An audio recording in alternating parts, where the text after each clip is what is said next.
खबर आ रही है सूत्रों के अनुसार कि एनडीए सरकार के मौजूदा कार्यकाल में ही लागू होगा एक देश एक चुनाव। देखिए, वन नेशन वन इलेक्शन ये इनका राजनीतिक शगुफा है।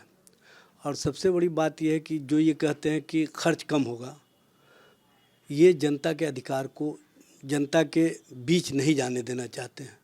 क्योंकि जब राज्यों के इलेक्शन अलग होते हैं और लोकसभा के इलेक्शन अलग होते हैं तो जनता के बीच जनप्रतिनिधि जाते हैं, उनकी बातों को सुनने का काम करते हैं, उनके कामों के लिए जो आश्वस्त करते हैं उस पर काम करते हैं।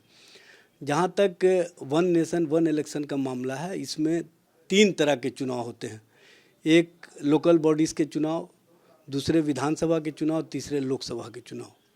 तो ये लोकसभा और विधानसभा का चुनाव तो साथ कराना चाहते हैं, लेकिन लोकल बॉडीज़ के चुनाव अलग से कराना चाहते हैं। तो फिर वन नेशन वन इलेक्शन का मानी क्या रहता है?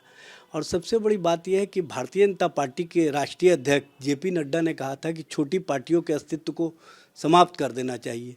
ये उसी दिशा में उठाया गया कदम है। ठीक है सर। और दूसरा जानकारी मिल रही है कि जनगणना केंद्र सरकार जल्द करा सकती है, लेकिन आप लोग की मांग तो जातीय जनगणना की भी। देखिए, जनगणना के कार्य के साथ साथ हम लोगों का डिमांड है कि उसमें एक कॉलम जोड़ दिया जाए जातीय जनगणना का, ताकि आंकड़ों के साथ जो शोषित है, वंचित हैं, पीड़ित हैं, दलित हैं, आदिवासी हैं, जो पिछड़े हैं, अति पिछड़े हैं, उनकी संख्या और उनकी आर्थिक और सामाजिक स्थिति क्या है उसका आकलन हो सके और उसी के आधार पर आरक्षण के व्यवस्था को बढ़ा करके और उनके लिए आर्थिक संपन्नता का कौन सा रास्ता निकाला जा सकता है उसको आगे बढ़ाया जा सके। जिस तरह से हमने बिहार में जातीय गणना करा करके आंकड़ों के साथ 65% आरक्षण की व्यवस्था की और 94 लाख सभी जाति के गरीबों को 2-2 लाख रुपया उनके अकाउंट में देने का जो संकल्प लिया था उसको आगे बढ़ाने का काम किया।